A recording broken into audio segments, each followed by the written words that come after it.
বছর আগে এসেছিলাম।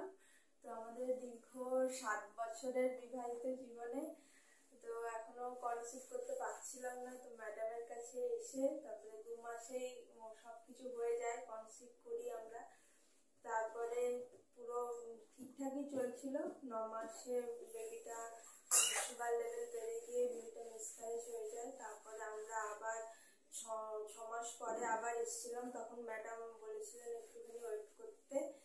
তো ওয়েট করে তারপরে পুরো আবার সবকিছু নতুন করে শুরু করে আবার আমরা কনসিভ করি। তো এখন আমার ছেলে হয়েছে, তাই জন্য ম্যাডামের কাছে দেখা করতে এসেছি। তো আমি সবাইকে এটাই বলবো, ম্যাডাম যেভাবে বলবে, যেরকম বলবে সেরকম ভাবে চললে অবশ্যই সন্তান হবেই, যদি মন থেকে